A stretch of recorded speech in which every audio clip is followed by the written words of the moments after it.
नमस्कार साथियों। समर्पित बैच में सभी शिक्षक गणों का स्वागत है। तहे दिल से स्वागत है। उम्मीद है कि आपकी तैयारी जोर और शोरों से चल रही होगी। तो विद्यार्थी गणों, एक्चुअल में क्या है कि ये जो सेकंड ग्रेड का जो लास्ट कॉम्प्लेक्स एनालिसिस का जो टॉपिक है उसका नाम है कन्फॉर्मल मैपिंग, है ना। क्या नाम है? कन्फॉर्मल मैपिंग, जिसे अनुकोणीय मैपिंग के नाम से भी जाना जाता है। और ये जो कन्फॉर्मल मैपिंग है ये फर्स्ट ग्रेड वाले विद्यार्थियों के लिए भी है। और कन्फॉर्मल मैपिंग वाला जो टॉपिक है ये असिस्टेंट प्रोफेसर वालों के लिए भी है। आज अपन लोग जो कन्फॉर्मल मैपिंग है उसकी कॉन्सेप्ट को एकदम जीरो से लेकर अप लेवल तक बहुत अच्छे से जानेंगे।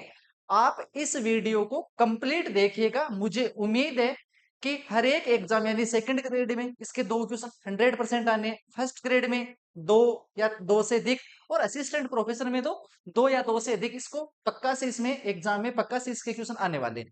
तो क्या सर हमारे ये क्वेश्चन 100% सही होंगे क्या?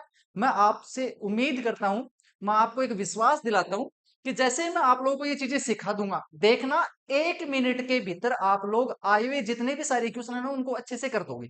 मैं आपको एकदम बेसिक से लेकर और एक अप लेवल तक लेके जाऊंगा। और ये एकदम ये वाला जो टॉपिक है यार, इसको सीखना बहुत ज्यादा जरूरी है कॉम्प्लेक्स एनालिसिस में। यानी मेरा मानना है कि यार कॉम्प्लेक्स एनालिसिस में जब बात आती है ग्राफ ड्रॉ की, किसी हमारे यहाँ रियल एनालिसिस में तो सर मोडेक्स का ग्राफ बना देते हैं, सिग्नमक्स का भी सर ग्राफ होता है, सर ई की पावर एक्स का भी होता है। तो किसी ने सवाल पूछ लिया कि सर सच में क्या मोड जेड का भी कोई ग्राफ होता है क्या? सर मोड जेड का ग्राफ बनाओ, सर मोड जेड का ग्राफ बना के दिखाओ, सर होता है क्या? तो एक्चुअल में जब इस प्रकार के सवाल किसी बच्चे के द्वारा या किसी भावी शिक्षक के द्वारा किए जाते हैं, तो यार ये वाला टॉपिक है ना, ये पढ़ना बहुत ज्यादा जरूरी होता है। और इस टॉपिक को पढ़ने के बाद में जितने भी सारे ये ग्राफ से रिलेटेड आपके जो माइंड में जो क्वेश्चन अराइज हो रहे हैं इनका सबका जवाब मिलेगा और 1 बाय 1 मिलेगा। तो मैं आपको है ना कन्फॉर्मल मैपिंग, है ना, अपने यहाँ टॉपिक से कन्फॉर्मल मैपिंग इसकी हम लोग आज शुरुआत करेंगे। और देखना मैं इतना शानदार आपको ये चीज सिखाऊंगा ना, पढ़ाऊंगा नहीं, एकदम सिखाने वाला हूँ। तो ये टॉपिक्स जैसे ये वीडियो कंप्लीट होता है तो मुझे पक्का विश्वास है कि यार ये टॉपिक आप सीख जाओगे। तो पूरे वीडियो के साथ ये दुगुनी स्पीड में आप बने रहिए, ठीक है। तो विद्यार्थी गणों, मैं शुरुआत करता हूं आज के इस टॉपिक जिसका नाम है कन्फॉर्मल मैपिंग, जिसको हिंदी के विद्यार्थी हैं वो अनुकोणीय मैपिंग या मैपिंग बोल दो। से आप, एक मिनट, से मैपिंग बोल दो, से आप लोग इसको ग्राफ बोल दो, से मैपिंग बोल दो, से आप लोग इसको ग्राफ बोल दो, या फिर ट्रांसलेशन बोल दो। अनुकोणीय मैपिंग, है ना, एक ही चीज है ना। मैपिंग को आप लोग एज ए फंक्शन बोल दो, या फिर क्या बोल दो, ट्रांसफॉर्मेशन नाम बोल दो, या फिर मैपिंग। ये लगभग लगभग तीनों एक सी चीजें हैं। तो आप लोग बोलोगे अनुकोणीय मैपिंग, ठीक है सर। तो सबसे पहले विद्यार्थी गणों, कन्फॉर्मल मैपिंग को मैं ना बार बार ये कन्फॉर्मल और आइसोगेनल नाम ही इस्तेमाल करूंगा क्योंकि थोड़ी सी टर्मिनोलॉजी इसी की सेट हुई हुई है।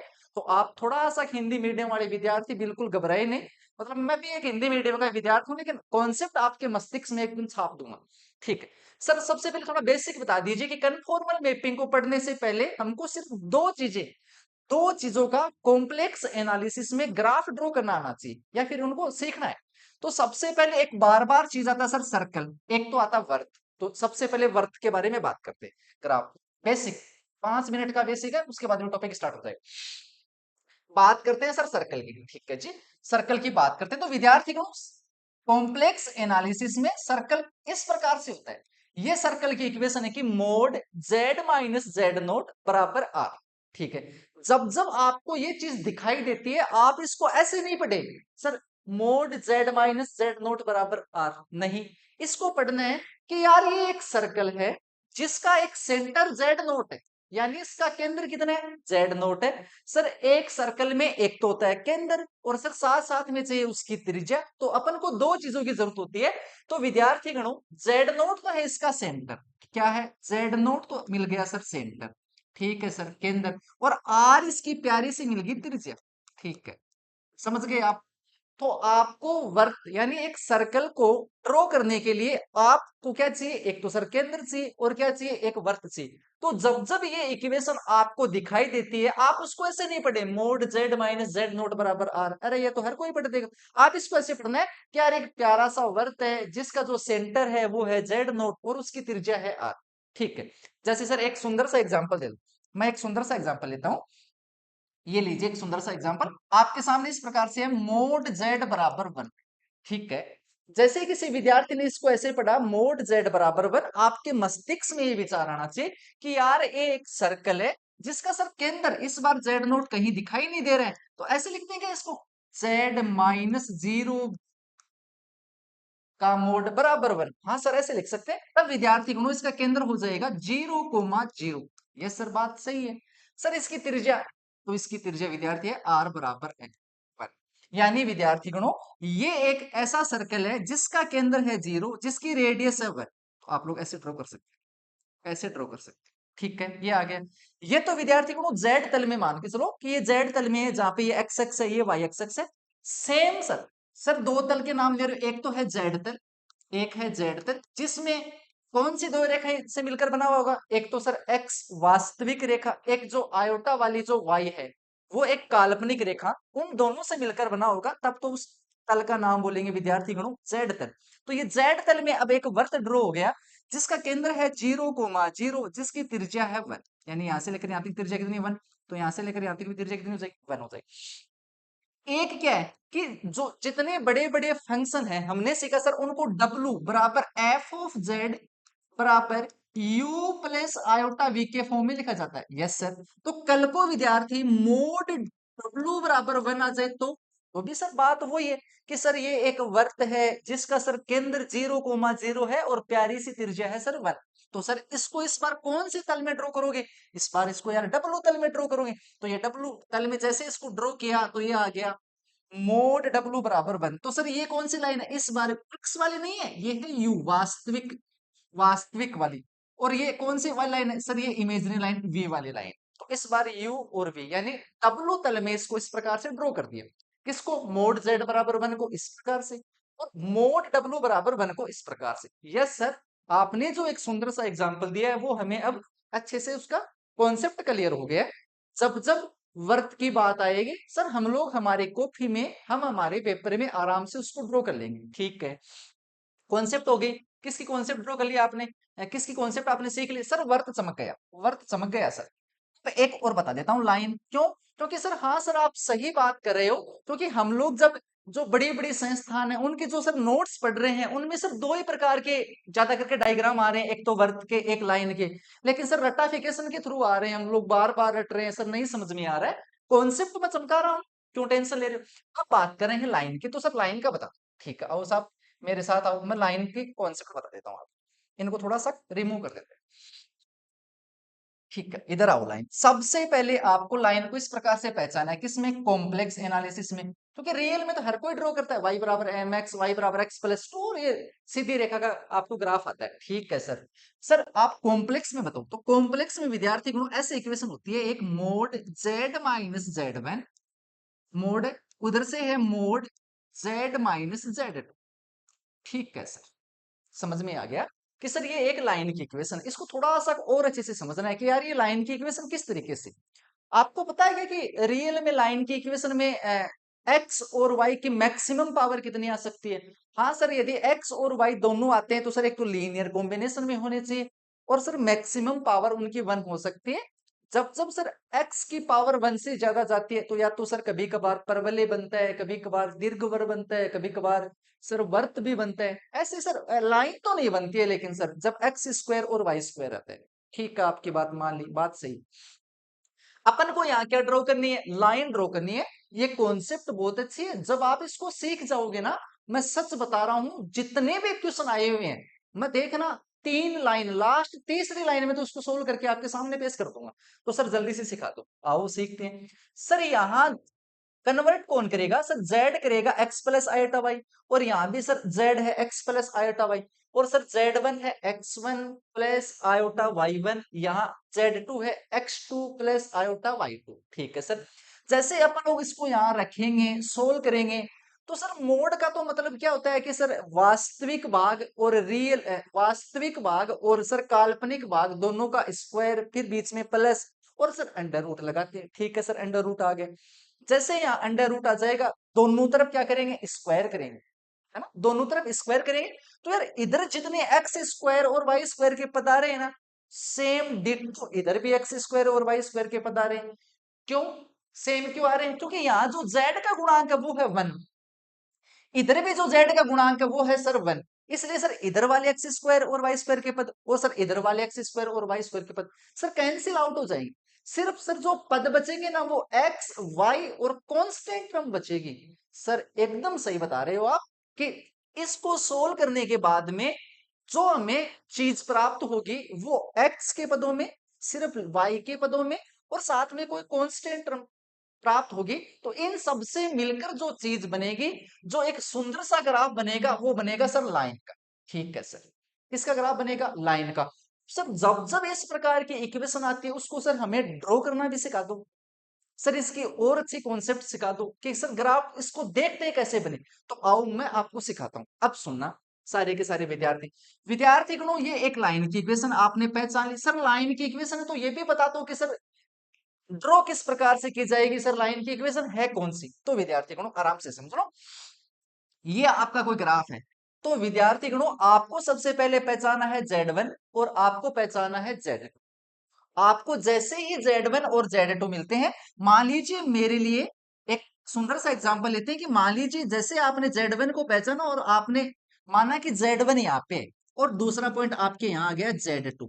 तो विद्यार्थी गणों Z1 और Z2 ये जो दोनों लाइन है, ये Z1 और Z2 सॉरी Z1 और Z2 ये दोनों पॉइंट है और इसका जो ग्राफ बनेगा, इस पूरी जो लाइन आएगी वो लाइन कौन सी होगी? वो लाइन ये रहेगी, सबसे पहले Z1 और Z2 के मध्य वाले बिंदु से गुजरेगी। सर Z1 और Z2 मान लीजिए यहां से भी एक इकाई डिस्टेंस है और Z2 की यहां से भी एक इकाई डिस्टेंस है। तो सर मध्य बिंदु ये हो गया 0,0। एक तो इस 0,0 से गुजरेगी। तो सर क्या ऐसे लाइन आएगी क्या? नहीं, ऐसे लाइन नहीं आएगी। वो जो लाइन आएगी, वो जो दोनों लाइन आएगी वो दोनों क्या होगी? वो जो लाइन आएगी वो दोनों पॉइंटों के बीचों बीच, इस वाले बिंदु से इन दोनों पॉइंटों के एकदम क्या होगी? जैसे यहां से लेकर यहां तक डिस्टेंस है ना, यहां से लेकर यहां तक डिस्टेंस इस पॉइंट से, तो यहां से लेकर यहां तक डिस्टेंस हमेशा सेम रहेगी। सर इस पॉइंट की यहां से लेकर यहां तक की डिस्टेंस है जितनी यहां से, तो इस पॉइंट की यहां से लेकर यहां तक की जो डिस्टेंस होगी वो आएगी।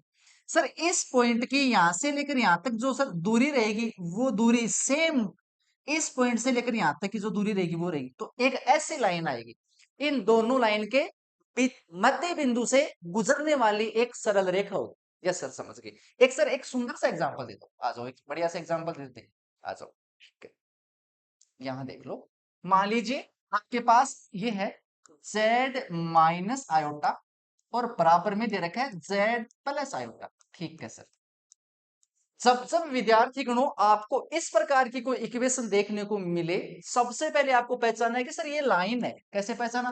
क्योंकि सर यहाँ भी z का गुणांक 1 है, यहाँ भी z का गुणांक 1 है। तो सर जैसे इसको सोल्व करेंगे तो सर एक्स स्क्वायर और वाई स्क्वायर के पद है वो गायब हो जाएंगे, केवल और केवल बचेंगे या तो x के पद या y के पद या दोनों एक साथ आ सकते हैं, साथ साथ कांस्टेंट।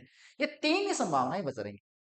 ठीक है सर, तो पहचान ले सर ये लाइन है। सर जो लाइन बनेगी वो बनेगी कौन सी, वो भी मैं सिखा रहा हूं। सबसे पहले आपको क्या करना है सर, Z1 और Z2। तो Z माइनस Z1 होता है, तो किसी विद्यार्थी ने पहचान लिया, यस सर मिल गया, Z1 बराबर है आयोटा। सर यहाँ Z माइनस Z2 होता है, तो Z2 बराबर आ गया minus iota. Yes sir. Sir Z1 और Z2 पॉइंट को हमने पहचान लिया, एक है आयोटा, आपको पता है आयोटा आपको यहां मिलेगा, और सर माइनस आयोटा सर काल्पनिक वाले भाग पे इसी लाइन पे मिलेगा। और सर आप सच बता रहे थे कि एक उस बिंदु से अब वो लाइन आपको ड्रॉ करनी है, तो वो लाइन ड्रॉ करनी है जो दोनों के एक तो मध्य बिंदु से, साथ में सर जो यहां से लेकर यहां तक की उससे डिस्टेंस आ रही है आयोटा से, तो इस बिंदु से भी सेम डिस्टेंस आने से, तो विद्यार्थी गणों ये वाली लाइन हो जाएगी। अब जो इन दोनों से मिलकर जो इस z माइनस आयोटा का मोड बराबर z प्लस आयोटा का मोड है, ये जो लाइन बनेगी एक्चुअल में ये वाली लाइन है। और मैं इसको बहुत अच्छे से ड्रॉ कर देता हूं यार, क्योंकि कॉन्सेप्ट बहुत बड़ी अच्छी है यार। ठीक है सर, ये वाली लाइन है विद्यार्थी को, ये लाइन। यस सर, अब समझ में आ गया। सर आज के बाद में हम लोग है ना इसको सोल्व नहीं करेंगे। आपने ये जो स्टाइल बताई है ना, RN स्टाइल, बस इसी का इस्तेमाल करके डायरेक्ट इसको पढ़ा, देखा कि यार लाइन है और ये वाली लाइन है। ठीक है, तो ये कौन सी लाइन है सर? ये वाली लाइन है y बराबर 0 वाली लाइन। क्यों? क्योंकि सर प्रत्येक इस लाइन के प्रत्येक बिंदु पर y का मान कितना है? 0 है। तो y बराबर 0 है, इसका मतलब इसको कौन सी वाली लाइन बोलेंगे? काल्पनिक या वास्तविक? सर ये वास्तविक एक्स अक्ष है। यस सर, कॉन्सेप्ट समझ में आ गया सर। क्योंकि सर काल्पनिक तो ये वाली है ना जिसमें आयोटा 2 आयोटा 3 आयोटा ऐसे ऐसे आ रहे हैं। यस, बताओ कॉन्सेप्ट समझ गया? बस अब आ जाओ आपकी कन्फॉर्मल और आइसोगोनल मैपिंग पर। यार मजा आ जाएगा, बस ये दो ही कॉन्सेप्ट है। और जिन जिन विद्यार्थियों ने यार ये कॉन्सेप्ट नहीं पढ़ी है और रट रहे हैं कन्फॉर्मल मैपिंग ये है, थ्योरम याद कर ली, एक आधा क्वेश्चन लग भी गया, कभी लग जाता है, कभी गलत हो जाता है, कभी सही हो जाता है, यार नहीं, ये वीडियो आपको देखना चाहिए। फिर आ जाओ, बस ठीक है। अब आ जाओ एकदम शुरू से, अब आओ रे। अब करते हैं, अब करते हैं इन सब चीजों का पोस्टमार्टम। आप सब लोग तैयार हो? यस सर, अब तैयार है। हम लोग भरपूर एनर्जी के साथ में आपसे जुड़े हुए हैं सर, तैयार है, आप हमें सिखा दो सर। तो विद्यार्थी गणों, आज का जो टॉपिक है वो है हमारा कन्फॉर्मल मैपिंग, जिसको प्यार से लोग अनुकोणीय प्रतिचित्रण के नाम से जानते हैं। तो सबसे पहले वन बाय वन इन हर एक चीज को देखना है विद्यार्थी गणों। या तो चाहे कोई मैपिंग हो या फिर इसको ट्रांसफॉर्मेशन भी बोल सकते हैं। या तो मैपिंग या फिर इसको क्या बोल सकते हैं? ट्रांसफॉर्मेशन भी बोलते हैं। तो सबसे पहले अपन लोग ट्रांसफॉर्मेशन की परिभाषा देख लेते हैं कि एक्चुअली में ट्रांसफॉर्मेशन क्या है। आपने ट्रांसफर नाम सुना है ना? कैसे ट्रांसफर सुना है? सर ट्रांसफर का मतलब ये तो है आपके गांव में किसी शिक्षक की यहाँ ड्यूटी थी, उसका ट्रांसफर हो गया। उसका क्या हो गया? ट्रांसफर हो गया। एक मिनट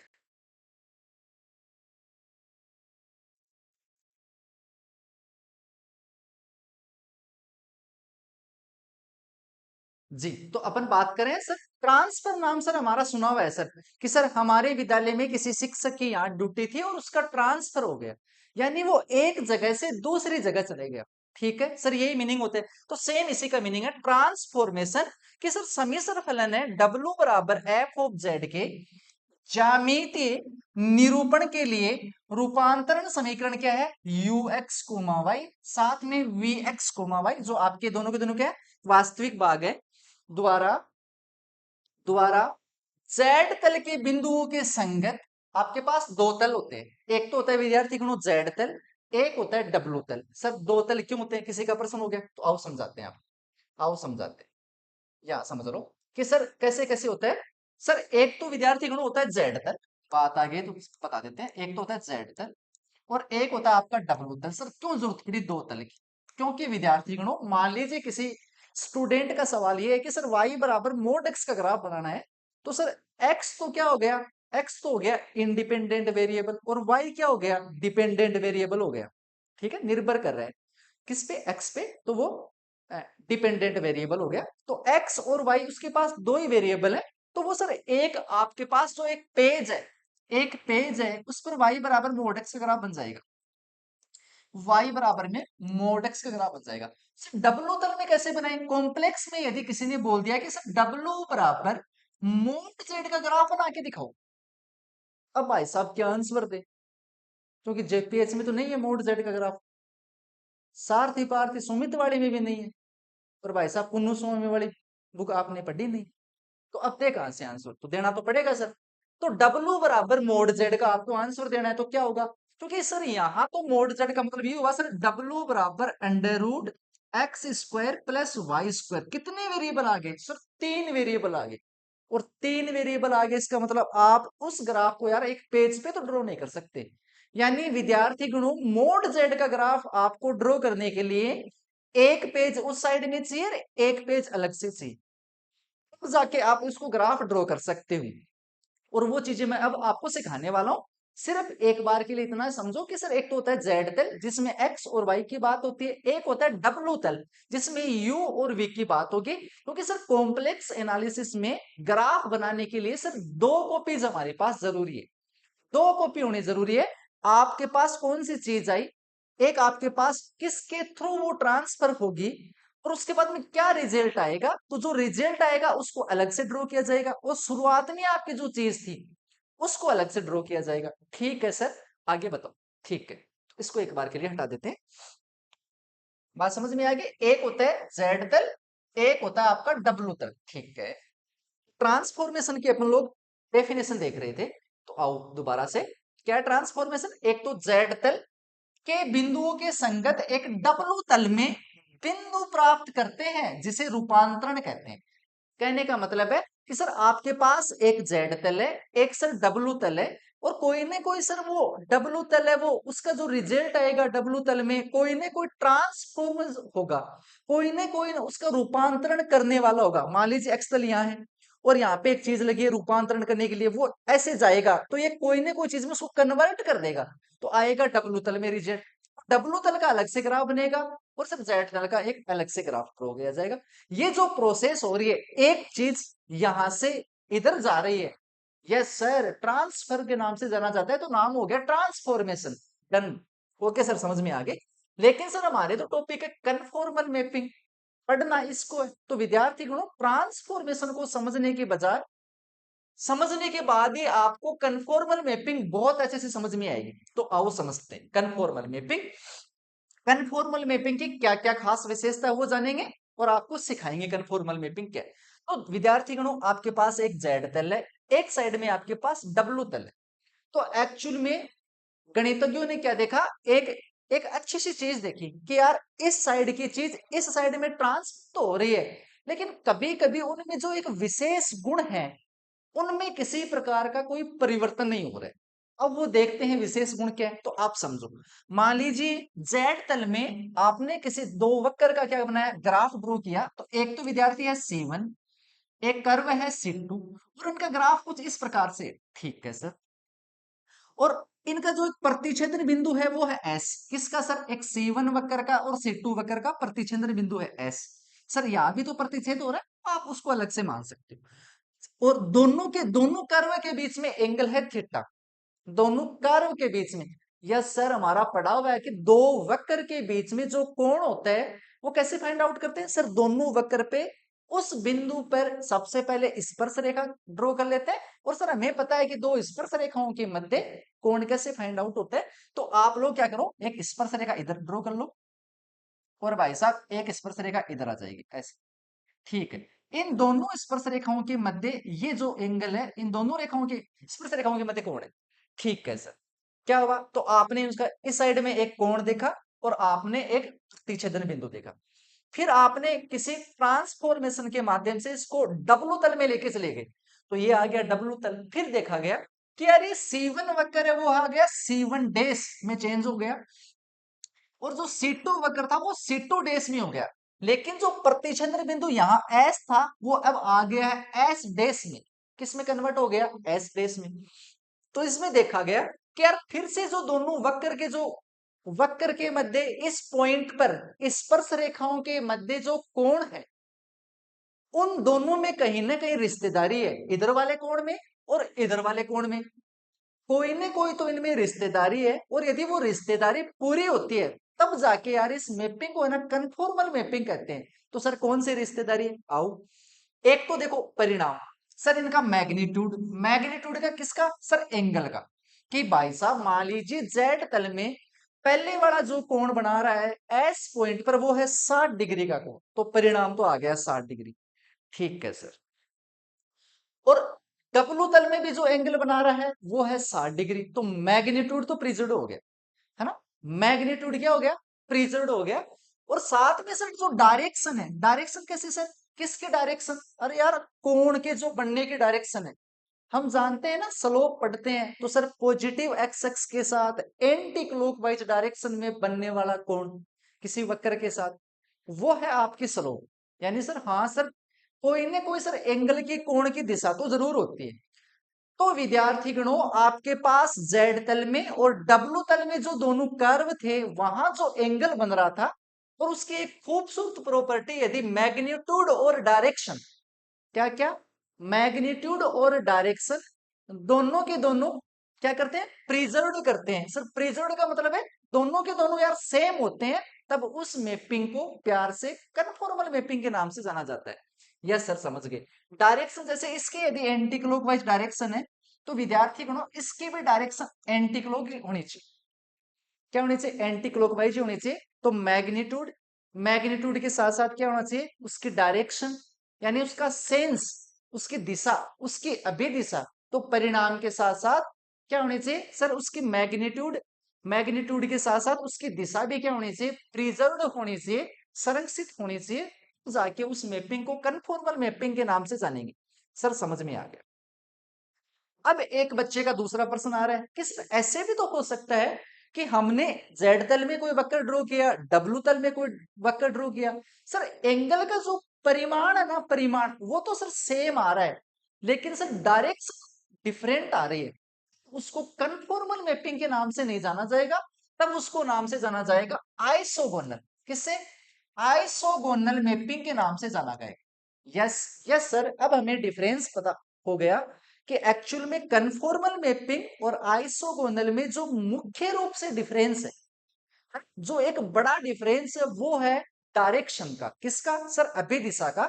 यदि सर अभिदिशा सेम होती है कन्फॉर्मल बोल देंगे, और एक्चुअल में यार सर अभिदिशा नहीं होती है और मैग्नीट्यूड ठीक ठाक उतना ही है, ठीक ठाक का मतलब नहीं है, सेम जितना जेड तल में एंगल है उतना ही उसका एंगल, उतना ही एंगल, और साथ में उसकी पोजीशन भी वही होनी चाहिए, तो उतना का उतना ही एंगल रहता है। और यदि सर डायरेक्शन भिन्न होती है, अभिदिशा क्या होनी चाहिए? चेंज होनी चाहिए, इसमें चेंज होगी डायरेक्शन, यदि डायरेक्शन चेंज होती है तब इसको सर आइसोगोनल मैपिंग के नाम से जानते हैं। यस सर, दो प्रकार की जो मैपिंग थी उसकी सर जो परिभाषा थी वो हमें अब समझ में आ गई।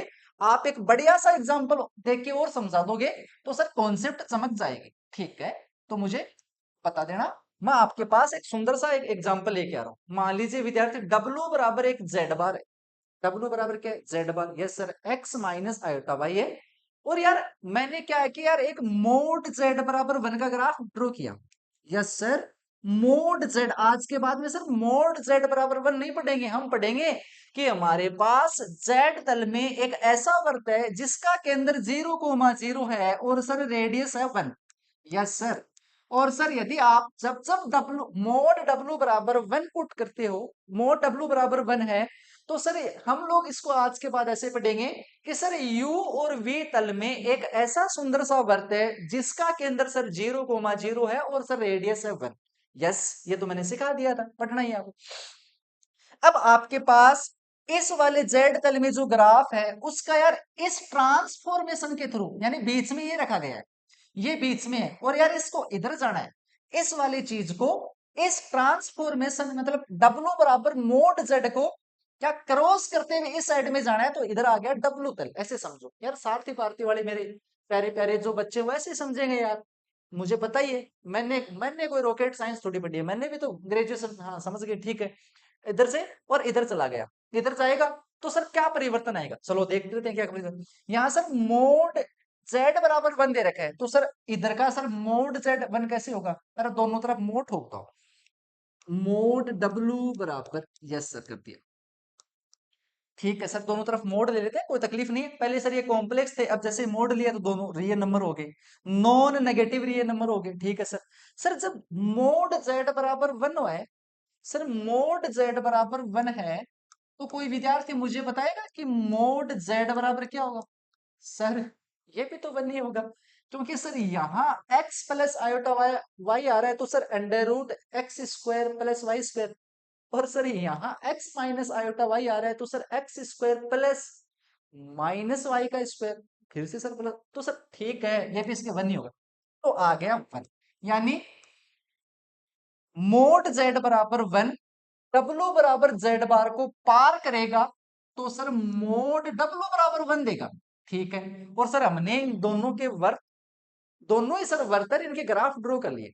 अब सर हमें पहचानना है कि यार सर ये कन्फॉर्मल मैपिंग है या फिर आइसोगोनल मैपिंग है। ठीक है, तो क्या देखते हो, एक तो एंगल देखते हैं सर, और साथ साथ साथ में उनके डायरेक्शन देखते हैं। चलो ठीक है, मैं डायरेक्शन चेक करता हूँ। मुझे बताओ ये वाला पॉइंट कितना है? यहाँ है सर 1,0। ठीक है भाई साहब, तो यहाँ भी 1,0 पुट कर दो। ठीक है, तो सर डब्लू बराबर भी आ गया सर 1, क्योंकि 1,0 पुट करेंगे तो ऐसे करेंगे ना, x माइनस आयोटा वाई में यहाँ आ गया 1 माइनस आयोटा 0, तो डब्लू बराबर 1। ठीक है, हाँ सर धीरे धीरे पढ़ा रहे हो, मजे ले रहे हो सर, मजा आ रहा है। डब्लू बराबर 1 ये आ गया साहब हमारा डब्लू बराबर 1। ठीक है सर, सर मुझे पता है कि सर इन दोनों के बीच में सारथी पार्थी वाले पढ़ने वाले बच्चे को पता है कि 90 डिग्री का एंगल है। जी सर, इतना तो पता ही है सर। 90 डिग्री कौन है, तो आपको भी पता है कि यहां से लेकर यहां तक का कोण 90 डिग्री है। ठीक है सर, 90 डिग्री। बात करता हूँ आयोट, यहाँ कितना है सर, यहाँ एक इकाई दूरी है, क्योंकि रेडियस कितनी है, एक है। तो सर एक इकाई काल्पनिक भाग पे चलेंगे तो सर एक आयोटा आएगा। ठीक है, तो यहाँ तो सर एक्स का मान तो है 0 और वाई का मान है सर आयोटा।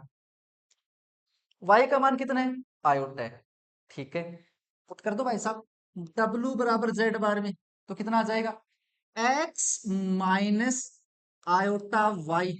तो W बराबर 0 माइनस आयोटा, और वाई का मान है आयोटा। वाई का मान है आयोटा। और सर आयोटा स्क्वायर की वैल्यू होती है -1, तो W बराबर फिर से कितना आ गया, 1 आ गया। W बराबर फिर से कितना आ गया, 1 आ गया। एक सेकंड रुको।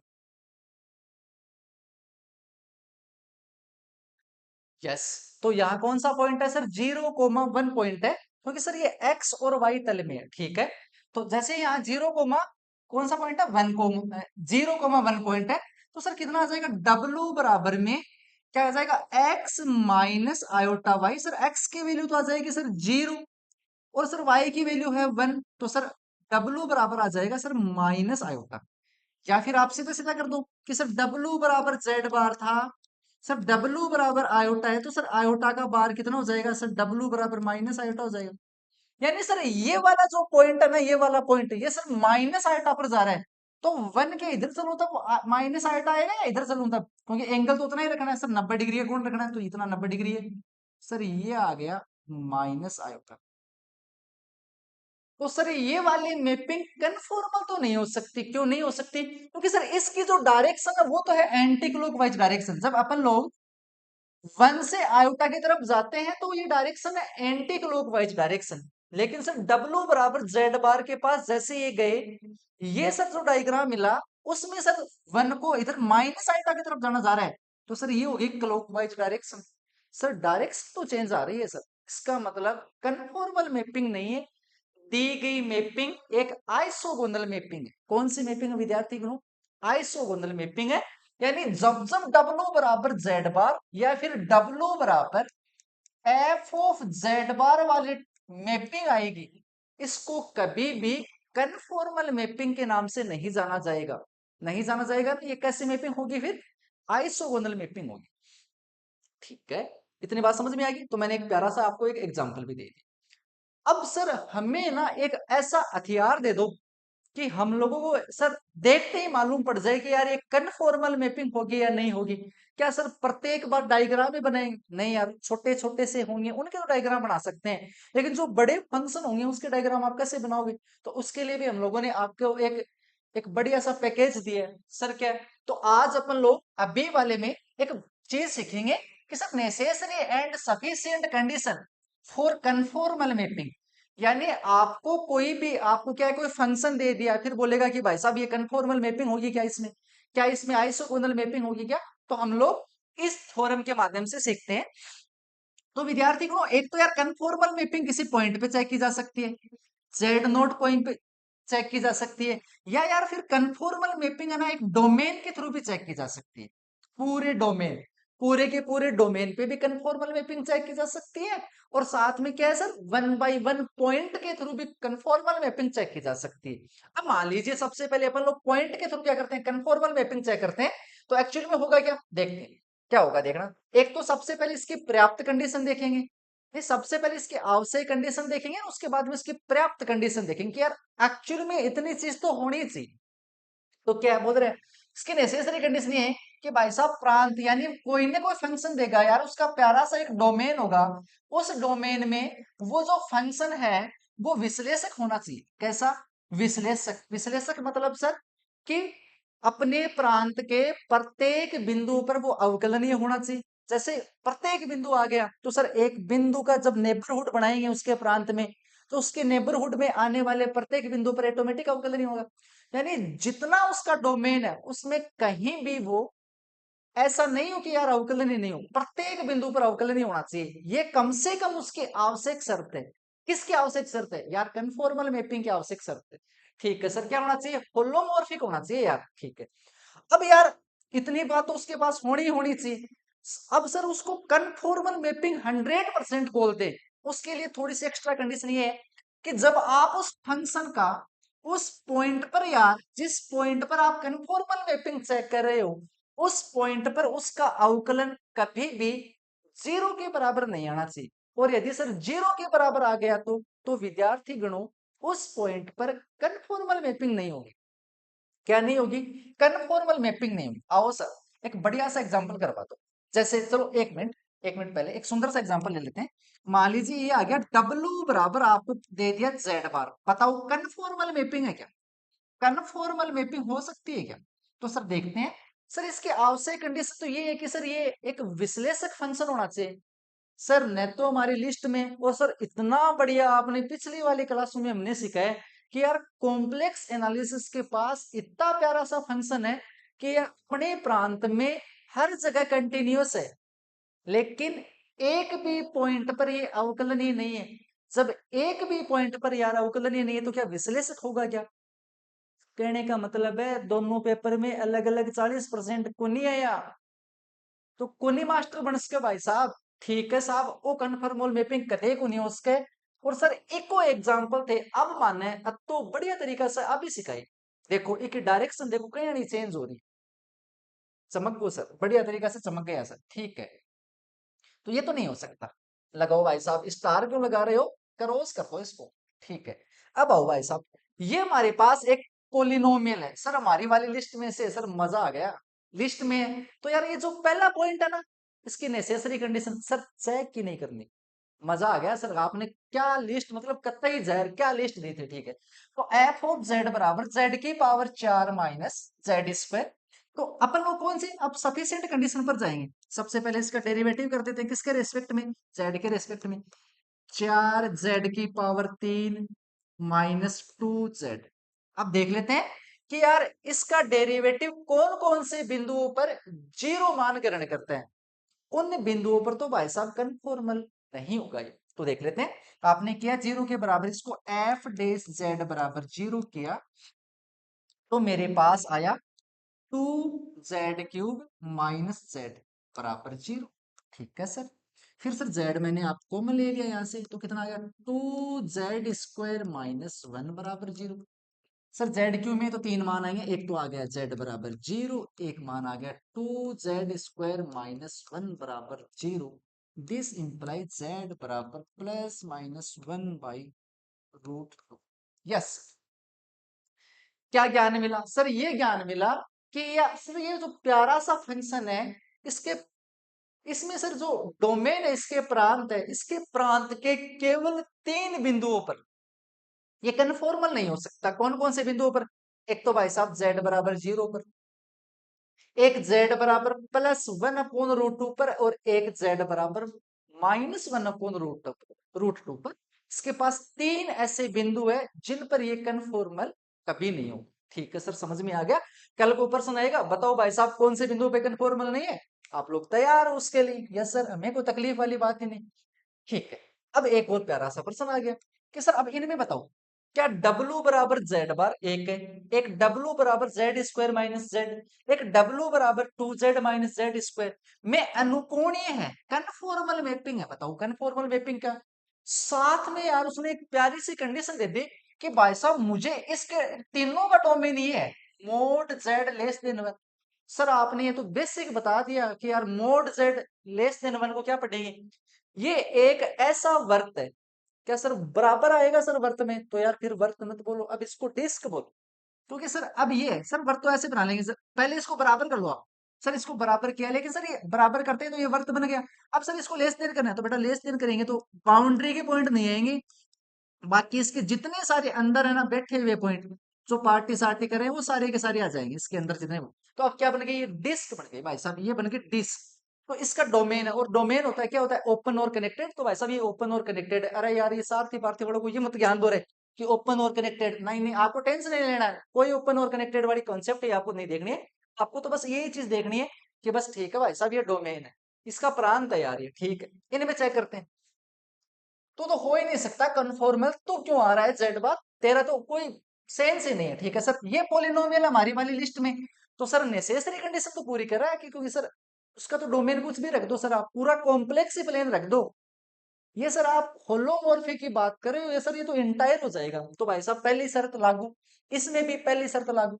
अब तो सर सिंपल सी बात है, यही देखना है। अब तो सर कितना था, W बराबर जेड स्क्वायर माइनस जेड था ना। तो सर इसका तो सिर्फ इतनी सी बात हमको चेक करनी है कि सर कहाँ कहाँ एफ डेश जेड बराबर 0 आ रहा है, इसके प्रांत में, इसके प्रांत में। बाहर नहीं देखना है, सिर्फ प्रांत में। डोमेन में करेंगे बाहर, इसको क्यों लेना देना यार। बस इनका तो एरिया तो देख, एफ डेश जेड करो, 2z-1 बराबर 0, दिस इंप्लाइज z बराबर 1/2। सर ना, z बराबर 1/2 वाले बिंदु पर तो नहीं होगा, कन्फॉर्मल नहीं होगा। तो अपने पूरे डोमेन में ये कन्फॉर्मल नहीं हो सकता। तो भाई साहब इस ऑप्शन को भी डिस्कार्ड कर दो, नहीं हो सकता। अगले वाला देखते हैं, अगले वाला देखते हैं कितना है, इसको करो अवकलन करो। W बराबर 2z-z square F dash Z बराबर 2 - 2z, राइट। तो सर बराबर 0 करेंगे, बराबर तो 2z बराबर 1, सर 1 पॉइंट पर कन्फॉर्मल नहीं होगा। लेकिन z बराबर 1 तो यार इसके प्रांत में है ही नहीं, है ही नहीं, इसके प्रांत में है ही नहीं। यहां यदि इक्वल का साइन आता तो इसके प्रांत में ये 1 आता, यानी इसके अंदर जितने सारे पॉइंट बैठे हुए हैं उन पे तो इसको कोई तकलीफ नहीं है, क्योंकि सर ये विश्लेषक भी है और सर कन्फॉर्म सर विश्लेषक भी है, और सर इसके अंदर जितने पॉइंट आ रहे हैं इसका डेरिवेटिव वहां कभी भी 0 नहीं हो रहा है। तो सर ये हो जाएगा आंसर। तो सर इन तीनों एग्जाम्पल में सर केवल और केवल इस प्रांत में यही कन्फॉर्मल है। मामला सेट है सर, आगे बढ़ो। ठीक है, और बताओ सर, सुंदर सुंदर एग्जाम्पल। सर बड़े प्यारे पढ़ा रहे हो, मजा आ जाएगा। अब आ जाओ, अब बात करते हैं, अब बात करते हैं और सुंदर टॉपिक है। अब हमारा सबसे प्यारा टॉपिक अब स्टार्ट होगा, जिसका नाम है लीनियर ट्रांसफॉर्मेशन। क्या नाम है सर, लीनियर ट्रांसफॉर्मेशन। सबसे पहले इस वर्ड को पढ़ो, ये है लीनियर। लीनियर का मतलब है कि सर से आप W की बात कर लो, से सर आप Z की बात कर लो, सर इनकी पावर एक से ज्यादा मत कर देना, लीनियर वाली कॉन्सेप्ट गड़बड़ा जाएगी। नहीं करेंगे भाई साहब। तो क्या मैं W बराबर अल्फा जेड प्लस बीटा तो कर सकता हूँ ना सर, यस। क्योंकि सर Z की पावर भी 1 आ रही है, इधर W की पावर भी मैक्सिमम 1 आ रही है, और सर साथ में कुछ कांस्टेंट। और कैसे कांस्टेंट, कौन सी बुक पढ़ रहे हो सर, कॉम्प्लेक्स एनालिसिस। अल्फा और बीटा कॉम्प्लेक्स नंबर है। ठीक है सर, समझ में आ गया कि सर, अब हमें समझ में आ गया कि आप लीनियर ट्रांसफॉर्मेशन किसको बोल रहे हो। जब जब आपको W बराबर अल्फा जेड प्लस बीटा, इस टाइप की, इस प्रकार की कोई भी ट्रांसफॉर्मेशन यार देखने को मिले ना, तो यार उसको नाम दे देना एक लीनियर ट्रांसफॉर्मेशन। ठीक है, लीनियर ट्रांसफॉर्मेशन नाम दे देंगे। लेकिन सर लीनियर ट्रांसफॉर्मेशन के मीनिंग्स क्या है, ये सर किन किन चीजों से मिलकर बनेगी। तो ये जिन जिन चीजों से मिलकर बनेगी ना, उनको 1 बाय 1 अच्छे से सीखते हैं, देंगे नहीं, सीखेंगे, देखना। तो सबसे पहले नाम आता है विद्यार्थी गणों ट्रांसलेशन। क्या नाम आता है, ट्रांसलेशन। और हिंदी और मेरे जैसे विद्यार्थी इसे रूपांतरण के नाम से जानते हैं। आई एम आल्सो स्टूडेंट, ठीक है, रूपांतरण के नाम से जानते हैं। ठीक है सर, तो कब बोलेंगे इसको ट्रांसलेशन, जब आपकी लीनियर लीनियर ट्रांसफॉर्मेशन W बराबर Z प्लस बीटा इस प्रकार से दिखे, W बराबर Z प्लस बीटा इस प्रकार से दिखे, तो सिर्फ इसको एक नाम देंगे खूबसूरत सा, वो नाम है ट्रांसलेशन। अब अभी पता चल जाएगा किसको ट्रांसलेशन क्यों नाम दिया। और जो मेरे सामने विद्यार्थी बैठे हैं उनको पता है कि यार चीजें एक जगह से दूसरी जगह जा रही है, तभी नाम आया ये ट्रांसलेशन। तो वो विद्यार्थी इस कॉन्सेप्ट को सही पकड़े हैं। ठीक है, तो सर इसमें क्या है, एक तो सर अल्फा बराबर 1 है। आपने तो सर कॉम्प्लेक्स बात की थी, तो यार 1 कॉम्प्लेक्स नंबर है, लिख लो यार 1 प्लस आयोटा 0। हाँ सर अब समझ में आ गया, ठीक है। तो बीटा भी सर ये लगा नहीं, जब जब आपको कॉम्प्लेक्स एनालिसिस में कहीं भी ये अल्फा बीटा ए बी बिना किसी बातों के, बिना किसी शर्त के आते हैं, तो भाई साहब कॉम्प्लेक्स नंबर ही समझना है, यहाँ कोई शर्त लगी भी नहीं है, ठीक है। तो सर डब्लू बराबर जेड प्लस बीटा, आज के बाद में इसको रूपांतरण के नाम से जानेंगे, ठीक है। और रूपांतरण ये किस तरीके से करता है, देख, मान लीजिए विद्यार्थीगणों आपके पास ये कौन सा तल है सर, इस साइड में तो हमारे पास हमेशा जेड तल होते हैं, और यहाँ सर एक बढ़िया सा एक ट्रांसफॉर्मेशन बीच में लगा हुआ होता है ऐसे, और सर चीजें इधर जाती है तो वो डब्लू तल में जाती है। मजा आ रहा है सर सच में, ठीक है सर, इतना प्यारा पढ़ाते हो, ठीक है, इधर आता है डब्लू तल में आते हैं। तो मान लीजिए जेड तल में यार ये एक बना हुआ है, अब देखते हैं यार ये क्या, 0 से लेकर 2 इकाई तक, यहाँ सर 2 इकाई डिस्टेंस है। सर ये वाली चीज यहाँ से लेकर यहाँ तक गई 2, और यहाँ आ गया 1, 2 प्लस आइटा का मतलब है कि यार ये वाला जो पॉइंट है ना, इसको ऐसे देखो कि यहाँ 2, 1 है, ठीक है सर। तो सर यहाँ कौन सा पॉइंट है, यहाँ है 0, 1, यानी एक्स की वैल्यू 0, वाई की वैल्यू है 1, अब जेड की वैल्यू आयोटा आ गई, ठीक है सर। जेड की वैल्यू सर तभी आयोटा आ सकती है जब सर एक्स की वैल्यू 0 हो और वाई की वैल्यू कितनी हो, 1 हो। और यहाँ सर जेड की वैल्यू कितनी आ रही है, जेड तल में जेड की वैल्यू आ रही है 0, तो सर जाहिर सी बात है कि एक्स का मान भी 0 है और वाई का मान भी 0, ठीक है। और यहाँ सर z बराबर 2 आ रहा है, z बराबर 2 आ रहा है, तो x का मान 2 है और सर y का मान 0 है, ठीक है सर, ठीक।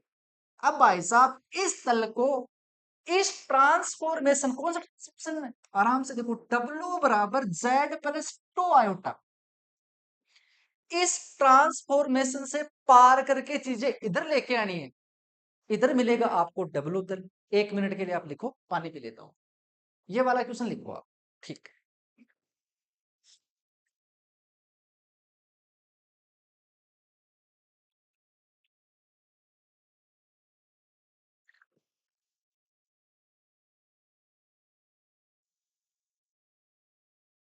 ठीक है सर, हो गया, ठीक। इधर इन चीजों को लेके आना है तो किधर आ जाएगा सर, ये Z प्लस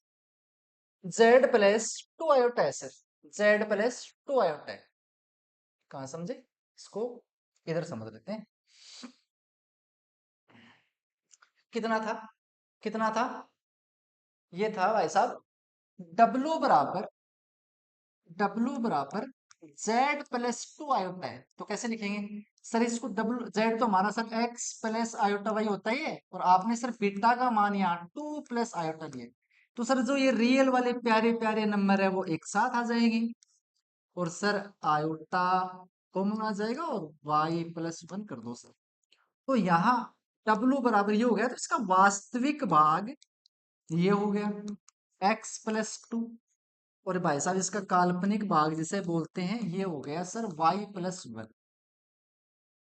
ठीक है। और सर इस साइड में आपका ये था सिस्टम, इधर वाला ऐसे ऐसे, और सर इस चीज को पार करके जाना है, ये तल इसके पास जाएगा तो ये डब्लू तल में इसको कन्वर्ट कर देगा, और यहां था क्या आपका था, यहाँ z बराबर 0 था, यानी x की वैल्यू थी 0, y की वैल्यू थी 0, तो जैसे इसके पास आएगा x की वैल्यू हो जाएगी 0 और y की वैल्यू हो जाएगी 0। अब यार w की वैल्यू कितनी होगी, 2, u की वैल्यू तो हो जाएगी 2, और सर v की वैल्यू हो जाएगी 1, तो w की वैल्यू कितनी हो जाएगी, 2 plus iota, 2 plus iota, 2 plus iota आ जाएगी।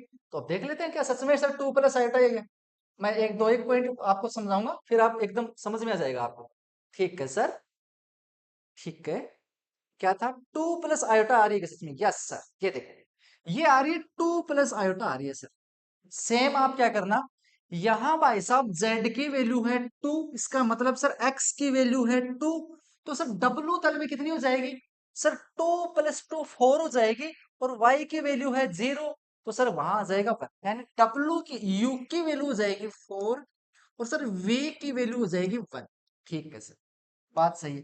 तो W की वैल्यू हो जाएगी 4 प्लस आयोटा, तो 4 प्लस आयोटा है।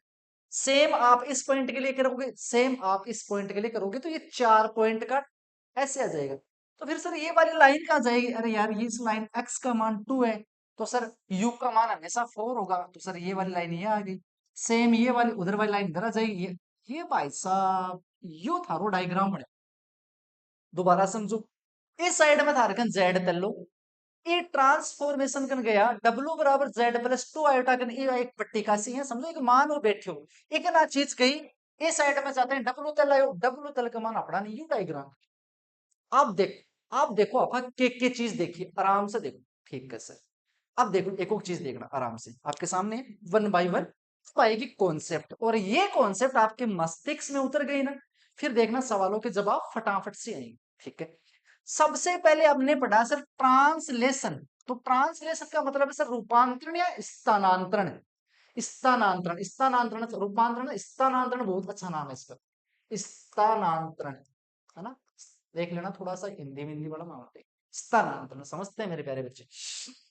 स्थानांतरण, क्या सर सच में सर ये चीज शिफ्ट हुई है, इसी साइड में गई है सर, पहले ये थोड़ी थोड़ी इसके नजदीक थी और अब सर ये चीज थोड़ी दूर चली गई है। सर सही में दूर जाना है तो स्थानांतरण है, स्थानांतरण ही है सर। क्या ये जो इसमें देखो एक बड़ी खास बात, एक विद्यार्थी, एक चीज होती है शेप और एक होती है साइज, दोनों में अलग डिफरेंस है, आपको अच्छे से मालूम है ना। एक है शेप, एक चीज है साइज। शेप देखो, इसके शेप सर क्या था, ये यहां तक सर, यहां तक के लिए जो दूरी थी वो है 2, तो सर यहां तक के लिए जो दूरी है वो है 1। सर ये वर्ग तो नहीं है लेकिन सर ये आयत है। क्या है, आयत। क्या इधर डब्लू तल में भी आपको आयत ही मिला क्या, चेक कर लेते हैं। यहाँ सर यहाँ तक ले गए 2 इकाई और सर यहाँ तक 1 इकाई, हाँ सर ठीक है, इधर भी 2, इधर भी।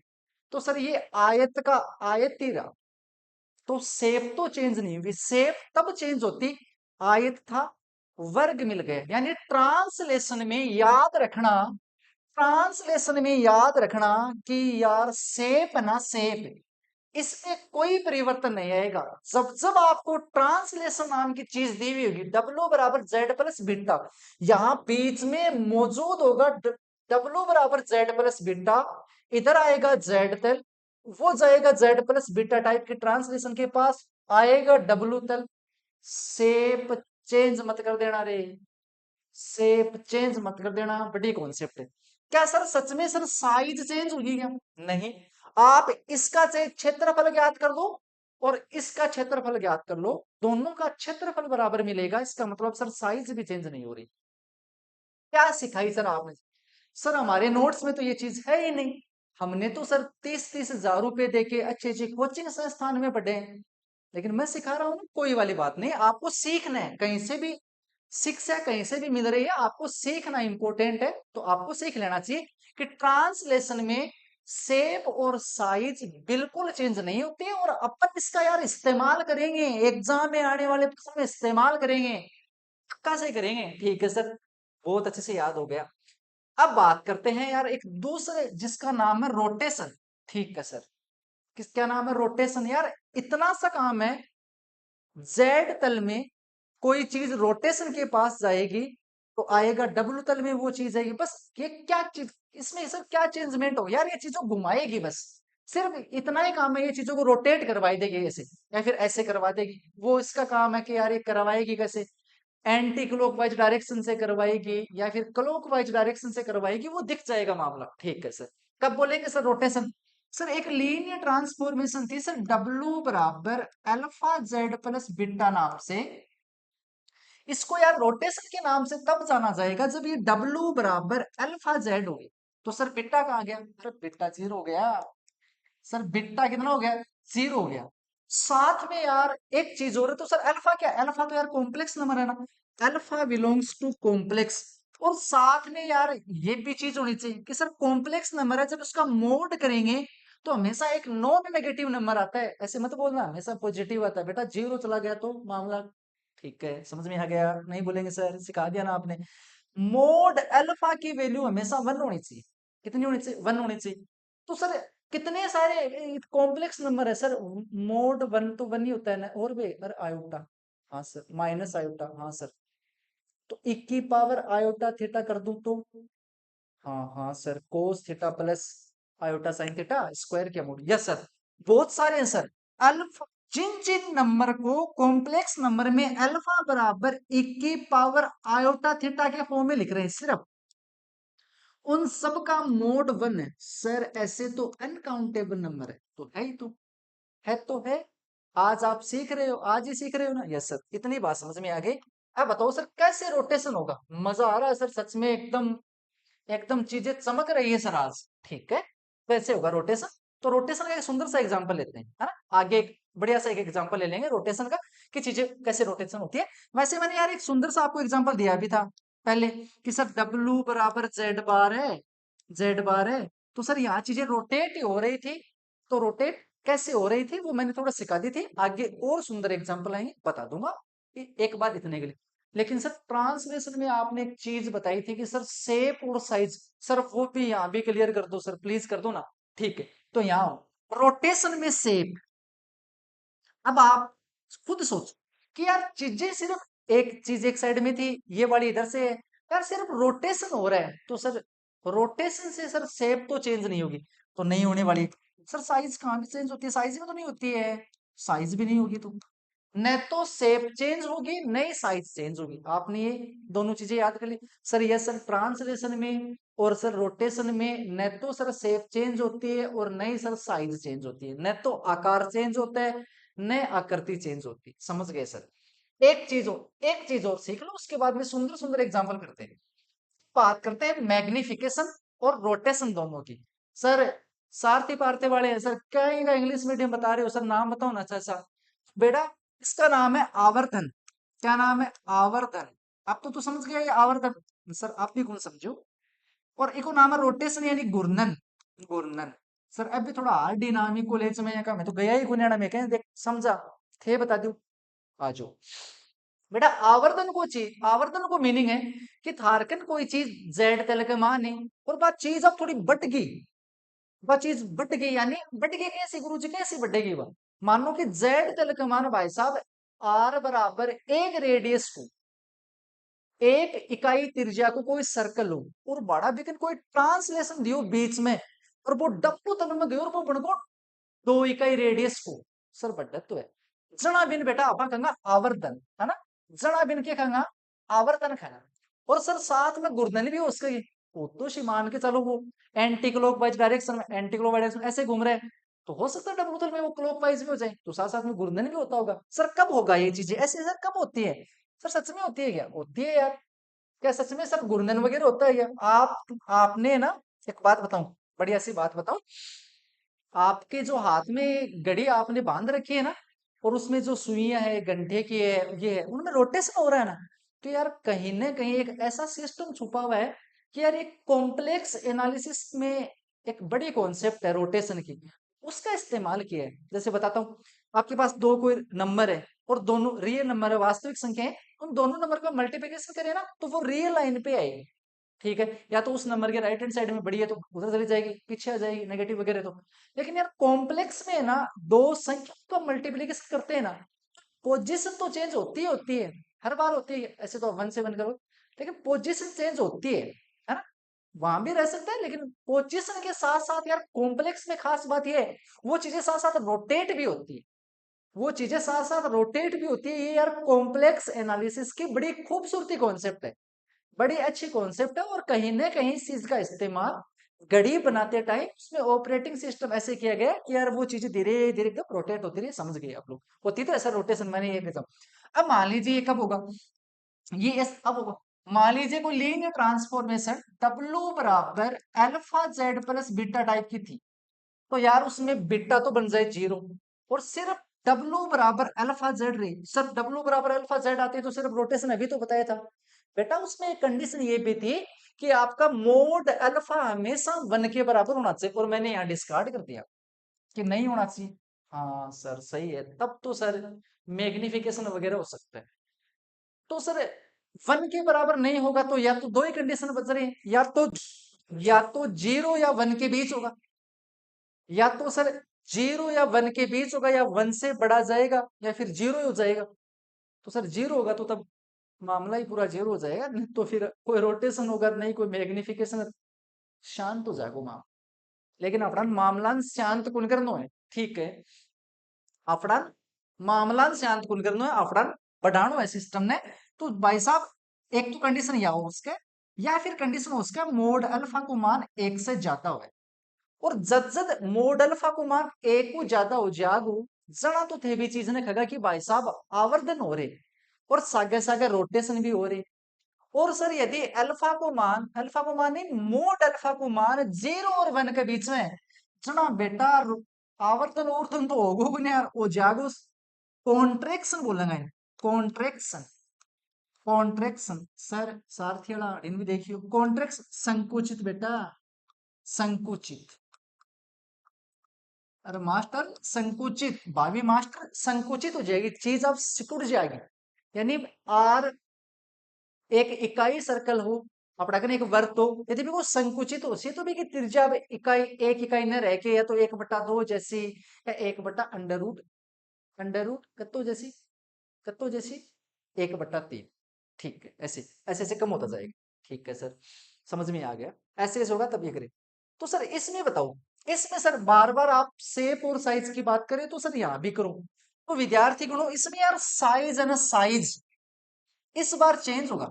यस सर, पता ही है सर, आपने नाम ही ये लिख दिया कि आवर्धन है, तो सर साइज तो चेंज होना ही होना है, स्वाभाविक सी बात है। तो शेप, शेप वो का वो रहेगा, शेप वो का मतलब है यदि जेड तल में आपने सर्कल लिया है तो भाई साहब या तो मैग्निफिकेशन करवा दो या रोटेशन करवा दो, मिलेगा सर्कल ही, वो वर्ग नहीं बनेगा, न वो आयत बनेगा, न दीर्घवृत्त, न पैराबोला। रेसिबू वर्त को वर्ती, लेकिन वो बड्डो उसके, वो छोटो उसके बिम सर रोटेशन हो उसके बिन घुमाऊंगा तो भी वो रहतो सी वर्ती। यस सर, समझ में आ गया सर, शेप चेंज नहीं हुई। बताओ, तीन चीजें मैंने बताई, एक लीनियर ट्रांसफॉर्मेशन में जो खूबसूरत खूबसूरत चीजें होती है वो मैंने सिखाई। क्या आप सच में समझ गए सर? डेफिनेशन बहुत अच्छे से समझ में आ गया सर। जो पीवाई क्यों आते हैं ना, आपने कहा था कि आरएन स्टाइल से करवाएंगे, कॉन्सेप्ट इस्तेमाल करवाएंगे, वो करवा दो। आओ स्टार्ट करते हैं, चलो अब देखते हैं कोई इंपॉर्टेंट तो नहीं बच गया। ये देख बाद में करवा देंगे, ठीक है। आओ भाई साहब आओ, कहाँ है सर? ये लो साहब, ये एक शानदार सा क्वेश्चन है, पूरा है क्वेश्चन, ठीक है। ये अब पूरा क्वेश्चन, और भाई साहब या तो आया हुआ है या आ जाएगा, ठीक है। और एक इंपॉर्टेंट क्वेश्चन, पढ़ो आराम से पढ़ो, जिस प्रकार से मैं पढ़ता हूँ सेम उसी प्रकार से आप पढ़ना। और एक बार इस क्वेश्चन को समझना बढ़िया से मैं किस टाइप से करवाता हूँ, ठीक। भाई साहब प्रश्न ऐसे है, W बराबर 1 - आयोटा Z/Z। ये भाई साहब एक तल है, और मोड W बराबर 1। यस सर, ये तो एक सर सर्कल है। W तल में सर एक सर्कल है जिसका केंद्र है 0 और उसकी त्रिज्या है 1, समझ गए? के अंतर्गत इसका प्रतिबिंब क्या होगा, इसका प्रतिबिंब क्या होगा, यानी कन्वर्ट जब दूसरे तल में जाएगा तो सर बनेगा क्या, क्या चेंजमेंट आएगा। ठीक है भाई साहब, ये चीज हमें दे रखी है, और मोड W बराबर 1 करना है, यानी इसको इसमें कन्वर्ट करना है, मोड W बराबर 1। ठीक है। और आपके नोट्स में इतने लंबे लंबे वो करवा रखे हैं ना, वो नहीं करेंगे, देखना अभी देखना क्या करेंगे। सर मोड W बराबर 1 दे रखा है, तो सर मोड कर दो सर दोनों तरफ। मोड दे रखा है, मोड W चाहिए तो कर दो सर दोनों तरफ, कर देते हैं भाई साहब, कर दो सर, कर दिया। सर इसकी वैल्यू इधर दे रखी है, तो सर ये तो आ गई 1, तो सर मोड Z बराबर कितना आ गया, ये आ गया। सर अभी तो सिखाया था सर कि Z-Z1 का मोड बराबर Z-Z2 का मोड, ये तो सर लाइन होती है, सिखाई थी मैंने, तो सिखाई थी ये बात, तो इस्तेमाल करो। कोई भी मैथमेटिक्स में आप चीज सीखते हो और सीखने के बाद यार इस्तेमाल नहीं करते हो उसका, तो वो तो बहुत ज्यादा गलत बात है। आपको चीजें मैथमेटिक्स में, तभी तो यार एक प्यारा सा सब्जेक्ट है कि यार चीजें को इस्तेमाल करते जाओ और आगे बढ़ते जाओ, करते हैं सर। तो यहाँ तो सर Z1 पॉइंट तो आ गया 0। सर यहाँ Z- वैसे कैसे करें, तो बेटा आयोटा कॉमन ले लो, माइनस आयोटा कॉमन ले लो।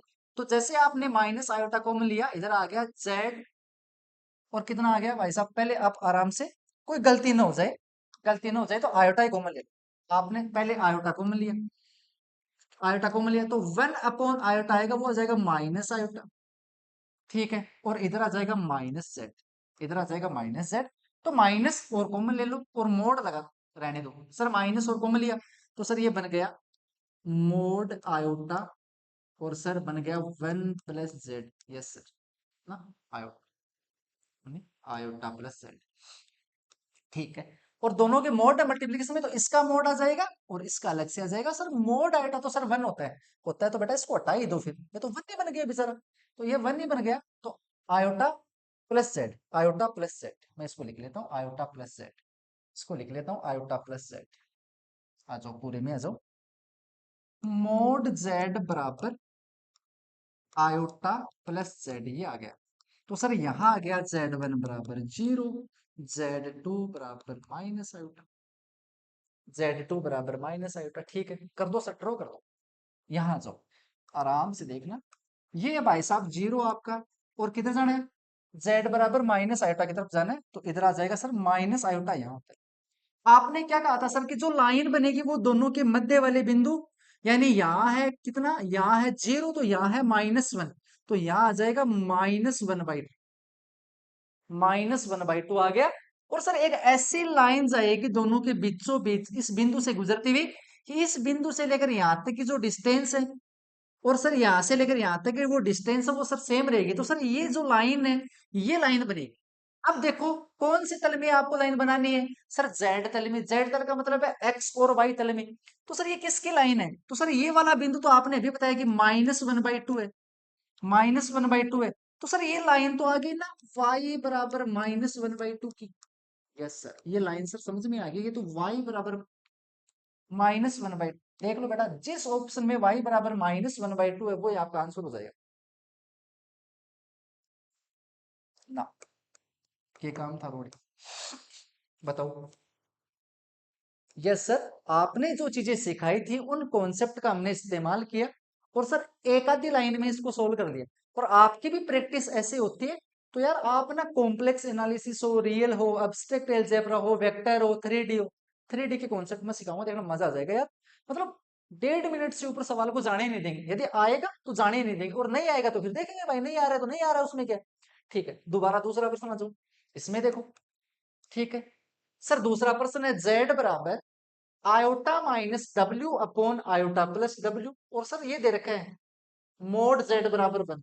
सर आजकल हम लोग है ना इसको मोड Z बराबर 1 नहीं पढ़ते हैं, हम पढ़ते हैं एक ऐसा प्यारा सा वर्त Z तल में जिसका केंद्र 0 हो, रेडियस 1 हो, के अंतर्गत इसका प्रतिबिंब। तो कोई कॉन्सेप्ट है कि मोड Z बराबर 1 तो कर लेते हैं भाई साहब। मोड Z बराबर 1 किया, Z बराबर दे रखा है iota -W, iota upon iota plus W। ठीक है सर, मोड Z बराबर 1 दे रखे हैं, तो सर ये मोड Z बराबर 1 आएगा कब, सर दोनों तरफ मोड करेंगे तभी हमें मोड Z दिखाई देगा। सर दिखाई देगा तो सर 1 कर दो इधर, जैसे यहाँ 1 किया तो आ गया विद्यार्थी गणों, ये आ गया। सर दोबारा से वही आ रहा है, सर ये तो एक लाइन है, कौन से तल में है बेटा लाइन, W तल में है सर। सर Z1 कितना है, सर Z1 यहाँ से है माइनस आयोटा, सर Z2 कितना है यहाँ से, सर यहाँ से है आयोटा। तो बेटा ये W तल ड्रॉ कर, यहाँ तू कर बेटा आयोटा, इधर कर तू माइनस आयोटा, इसका बीच वाला पॉइंट ले और एक लाइन ड्रॉ कर दे। सर यही आंसर है क्या, यही है बेटा आंसर, यही आंसर है। यस सर, समझ में आ गया। सर डब्लू तल में ये वाली लाइन है, तो सर ये तो सर इस वाली लाइन को तो सर v बराबर 0 खाएंगे, बोलेंगे ना, क्योंकि सर इसमें तो प्रत्येक बिंदु पर v के मान 0 है। तो बेटा ये कौन सी लाइन हो गई, सर ये तो वास्तविक अक्ष हो गई ना। कौन से तल में बेटा, डब्लू तल में। डब्लू तल में, ये माइनस आइटा करो, माइनस आइटा। तो यहां से लेकर यहां तक इस पॉइंट की दूरी, इस पॉइंट की दूरी हमेशा ऐसे होनी चाहिए, ये वाली वो लाइन है, ये वाली वो लाइन है, तो सर ये लाइन होगी। तो जिस ऑप्शन में, एक तो उन ऑप्शन को सारे को डिस्कार्ड कर देना है जहां लाइन का जिक्र नहीं हो रहा है, और जहां लाइन का जिक्र भी हो रहा है, सर कौन सी लाइन है, तो बताना सर वास्तविक अक्ष है, और सर v बराबर 0। तीन चीजें बता दी, बताओ भाई साहब। काल्पनिक अक्ष ना रहे, ये रहे। वास्तविक अक्ष ठीक है, प्रबल्य ना, गलत बात, वर्त ना सर। ठीक है, हालांकि नोट्स भी थोड़ा अपडेट कर लियो। ठीक है भाई साहब। सर एक क्वेश्चन और है, करवा देते हैं, क्या तकलीफ, आओ स्टार लगाओ। W बराबर आयोटा π/4 और Z। सर अभी आपने एक चीज सिखाई थी कि सर W बराबर अल्फा Z नाम की कोई चीज हो, और सर मोड अल्फा 1 हो ना, तब सर रोटेशन होता है। क्या होता है बेटा, रोटेशन होता है, रोटेशन होता है चीजों का। सर इतनी बात, तो सर क्या रोटेशन होता है, सर एक तो रोटेशन होता है, ठीक है, एक सर शेप ना, शेप कोनी चेंज हो थे, बताइए मान दो गुरु जी। और सर साइज माला नोट्स हम तो कुने ही, लेकिन सर ते बता देना तो तारी मान ली समय बाद, और मैं तन सीख गा शेप कुन चेंज हो, साइज भी कोनी चेंज हो, और सिर्फ क्यों होगो, रोटेशन हो। कौन सी चीज को रोटेशन होगो, अरे जकी जेड तल में ही बा जेड तल वाली चीज इकन जागी, तो बार डब्लू तल में आओगी ना, तो सिर्फ बार रोटेट कर सके आपकी जगह पर यहाँ गमचकरी बांध सके बढ़िया तरीका हूं। लेकिन बा ना भी न तो शेप चेंज होगी नई साइज चेंज होगी, न तो शेप चेंज होगी नई भी की साइज चेंज होगी। देन अब ये चीज को आप इस्तेमाल करेंगे सर, सही मत ये चीज को इस्तेमाल करेगा करेगा सर। दे के रखे सर जेड में क्या दे रखे, एक तो बेटा दे रखे एक्स बराबर 0, एक्स बराबर 0 दे रखी है, तो बेटा आ है एक्स बराबर 0, यस सर। एक सर वाई बराबर 0 दे रखी है सर, आ है वाई बराबर 0। तो सर एक सुंदर सी लाइन दे रखी है x plus y plus 1, x plus y बराबर 1, यह चीज दे रखी है। तो बेटा इतनी ऐसी बना के दिखा दी थाने एकदम यहाँ कि वो दे रखी है सुंदर सो वर्थ, भाई साहब वो दे रखी है वर्थ। अरे क्या मतलब वो वर्थ दे रखी है, हाँ सर वो ही दे रखी है सर, ठीक है वो दे रखी है भाई साहब वर्थ। हाँ सर, आ है भाई साहब जेड तल में, भाई क्यों हट रहे हैं, गलत थोड़ी बना रहे हैं यार, झूठ थोड़ी बोल रहे हैं आप हमें, ये थोड़ी है तो आप यार कॉन्सेप्ट सिखा रही हूँ ना, मतलब और कोचिंग वाला कौन सिखा रहे हैं ना, मैं सिखा रही हूँ ना, मतलब तुम हट रहे ना, हटनो बनिए आपकी बार, हाँ आपकी बार सेट है को मान लो कि ओ सर वर्थ है, ओ वर्थ सर किकन गयो, ओ भाई साहब इकन गयो, डब बराबर आयोटा पाई बाई 4 जेड किन गयो, जाता ही डब को तले का मान एक डायग्राम बना सी, लेकिन सर डायग्राम बना सी भी कि न तो शेप चेंज हो न साइज, यानी भाई साहब ओ वर्थ तो ना, तो ओ वर्थ ही रसी को मतलब ये है। और सर ये वर्त को जो तू क्षेत्रफल अठ्यारे डबलो तल का मान बत्तो बिको क्षेत्रफल उसी, आ है कॉन्सेप्ट, आ है इस चीज को आप इस्तेमाल कर छा। बार बार बोल रहे हैं कि यार शेप चेंज को नहीं हुए, साइज चेंज नहीं होगी, तो होगी क्या नहीं सर, जो आकृति वर्त है तो वर्त रहेगी, जितना इसका क्षेत्रफल इधर है उतना ही क्षेत्रफल रहेगा, डब्लू तल में प्रतिबिंब बनेगा। दिखाओ सर ऑप्शन, वाह क्या ऑप्शन है सर, किसने बना दिया भाई साहब इतने प्यारे प्यारे, ये कौन सा ऑप्शन है, ये ऑप्शन सर ये यू और वी वाला तल है, उसमें बोल रहा है कि भाई साहब ये आकृति बनेगी, ये पहले वाला ऑप्शन ये बोल रहा है, पहले वाला ऑप्शन ये बोल रहा है, ठीक है। दूसरे वाला ऑप्शन ये बोल रहा है, मुझे लग रहा है इसको यार ये बड़ा पसंद नहीं आ रहा है इसको, इसमें ना दूसरे वाला बोल रहा है कि भाई साहब ये वाली आकृति बनेगी, देख लेते हैं यार इसमें इसमें क्या डिफरेंस है, इसमें तीसरे वाले बोल रहा है कि यार त्रिभुज का त्रिभुज ये वाला बनेगा, त्रिभुज ही बना के दे रहे हैं, इधर भी कर लो, इधर भी आएगी चीजें, इधर भी कर लो ऐसे, ठीक है आगे अच्छे से दिखाई दे रहा है, इतना नहीं बनेगा आगे भी जाएगी चीजें, आगे भी जाएगी चीजें ऐसे, लेकिन ये रहेगा मेन पोर्शन, ये रहेगा, इधर भी आगे बढ़ा लो। ठीक है सर, ये ऑप्शन है क्या सर, ऐसे ऑप्शन आ सकते हैं तो जिस प्रकार से आरपी से तेवर चेंज कर सकते हैं, मुझे लग रहा है इसी प्रकार के ऑप्शन आएंगे। तो सर इस सवाल को कैसे करें, कॉन्सेप्ट कॉन्सेप्ट सिखाए तो यार कॉन्सेप्ट पे करें करने हैं, ठीक है। तो सर ये तो पता चल गया कि सर वर्त है ना, वर्त नहीं, वर्त नहीं है सॉरी, वर्त कहाँ है यार, त्रिभुज है।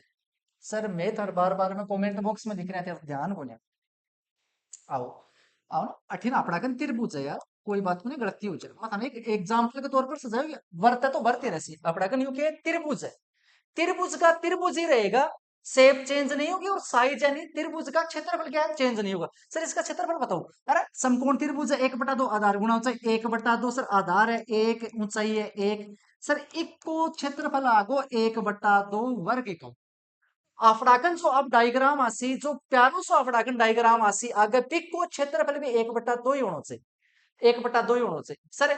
यहां से लेकर यहां तक की कितनी डिस्टेंस है आप बताओ, लेकिन सर ये वाली ऊंचाई तो हमें पता है, ये बोल रहा है v बराबर 1/√3 है, और सर u बराबर वी है, इसका मतलब सर ये डिस्टेंस भी u बराबर कितनी है 1/√3 है। तो सर यहां से लेकर यहां तक की दूरी आ गई 2/√3, तो सर आधार भी आ गया ऊंचाई भी आ गई, आधार भी आ गया ऊंचाई भी आ गई, तो क्षेत्रफल कर दो यार अब 1/2 आधार गुणा ऊंचाई, आधार गुणा ऊंचाई, आधार गुणा ऊंचाई, सर इसका आंसर तो 1/3 आ रहा है, तो बेटा ओ को नहीं उसके, ओ भी को नहीं उसके, क्योंकि इको क्षेत्रफल भी थे चेंज करियो, एक मान के रोटेशन है, और ओ थारो आंसर अब हो जैसे, क्योंकि इको जो क्षेत्रफल आ रही है वो 1/2, 1/2 आधार गुणा ऊंचाई, तो एक आधार है, इसका आधार कितना हो जाएगा, ऊंचाई तो 1/√2 है, और ये आ जाएगा इसका जो आधार है वो अगर 2 से 2 कैंसिल, 1/√2 1/√2, इसका मतलब 1/2, सर क्षेत्रफल सेम आ रहा है। एक रोटेशन और देख लो, रोटेशन देख लो, रोटेशन और देख लो, क्योंकि मे भी इसका क्षेत्रफल भी इतना हो सकता है। अब रोटेशन, देखो रोटेशन की बात करते हैं, ये क्यों नहीं हो सकता? ये भी होने की संभावना उतनी, क्योंकि क्षेत्रफल तो सर इसका भी सेम आ रहा है। क्षेत्रफल भाई साहब इसका भी 1/2 आ रहा है, लेकिन इसका रोटेशन देखते हैं। चलो रोटेशन और चेक कर लेते हैं, एक सेकंड में कर लेंगे क्या टाइम। सर रोटेशन के पाई/4 एंगल से रोटेट हो रहा है, यानी रोटेशन इसका थीटा कितना है? पाई/4। पाई/4 का मतलब है बेटा कि जो एक्स एक्स वाली जो डायरेक्शन है, इस डायरेक्शन में एंटी क्लॉकवाइज डायरेक्शन, अरे घड़ी की विपरीत दिशा में थाने 45 डिग्री के कोण के साथ ई त्रिभुज ने घुमा देनो है। सर वो त्रिभुज ही घूम सी कि ना, वो पूरा प्लेन ही घूम सी। अठे कोई भी चीज हो सी भी प्लेन है, ते 45 डिग्री के कोण के साथ ये घुमा दो, 45 डिग्री के कोण के साथ घुमा दो, सीधो सीधो दे रखे नेड़े 45 डिग्री। तो ये चीज ने जब आप यहाँ घुमाश्या पकड़ के यहाँ घुमाश्या, तो अपना कर आकृति बनसी, देखो यहाँ करके यहाँ घुमाओगा। ओ लो साहब u बराबर v में 45 डिग्री को कोण, ओ सुसरी को उल्टो घुमा दियो इन्हें, तो वो को नहीं हो सकता। मामलो सेट है ना? यस सर, अब कॉन्सेप्ट समझ गई है हमें। अब हमें बहुत अच्छे से समझ में आ गया है सर। अब हमें विश्वास हो गया है कि यार इस प्रकार के क्वेश्चन में एक एक पेज के सॉल्यूशन करवाने की कहीं भी जरूरत नहीं है। तो इसी प्रकार के सॉल्यूशन आगे भी आप लोगों को सीखने के लिए हमारा जो चैनल है उसको सब्सक्राइब कर लो, और भाई साहब हमारा जो टेलीग्राम चैनल है उसको सब्सक्राइब कर लो, ताकि शॉर्ट एंड स्वीट नोट्स आप तक पहुंच जाए। और आगे की वीडियो के लिए बेसब्री से इंतजार करो। तब तक के लिए जय हिंद और जय भारत।